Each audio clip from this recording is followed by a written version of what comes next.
I'm Dale Cox for p.g.t. TV. We're here at Fort Gadsden Historic Site, or as it's now known, Prospect Bluff Historic Sites. It's down in the Apalachicola National Forest on the Apalachicola River, not too far from the little community of Sumatra, Florida.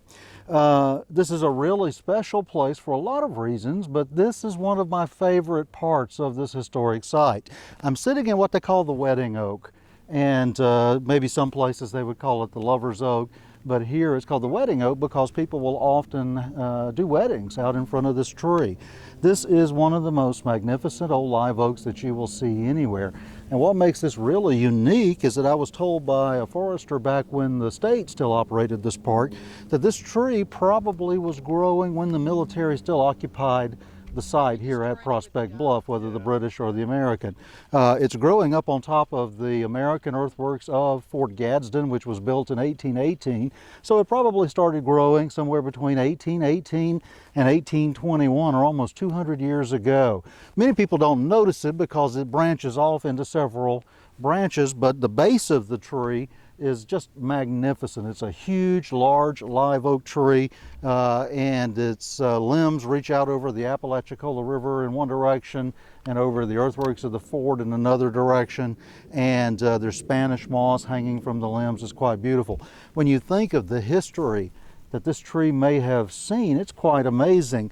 In 1818, when this part of the fort was built, and probably the tree started to grow shortly thereafter, you know, that's the year that Major General and later President Andrew Jackson came marching down the Apalachicola River and invaded Spanish Florida during the First Seminole War. After the war, the Creek Pocahontas, Millie Francis, who had saved the life of an American soldier during the just closed First Seminole War, she came here and she passed through the gates of Fort Gadsden. And this little tree may have seen her pass. It was probably just a little sprout at that time. Millie, of course, refused the offer of the soldier to marry her, but was hailed in newspapers, not just in the United States, but all across the world as a, quote, new Pocahontas. She was a remarkable lady who later walked the Trail of Tears out to Oklahoma, where she died, you know, and is buried today. But she's remembered in our history as we believe the first woman in history to ever receive a special Medal of Honor from the U.S. Congress, or at least the first one that we know about. Other people who passed by here, James Gadsden, who built the fort, he negotiated the Gadsden Purchase, which gave much of the American Southwest to the United States after the war with Mexico. Others who passed by this site at different times in history, there were troops here during the Second Seminole War.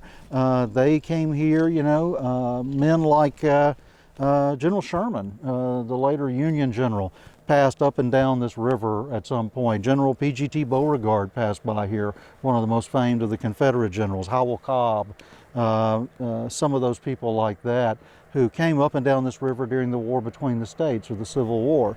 And since that time, many others have come here. They've enjoyed the scenic beauty of this spot, and all through it, this little oak tree has grown into an enormous old live oak that provides shelter and adds a real touch of beauty to a place that was so scarred by war.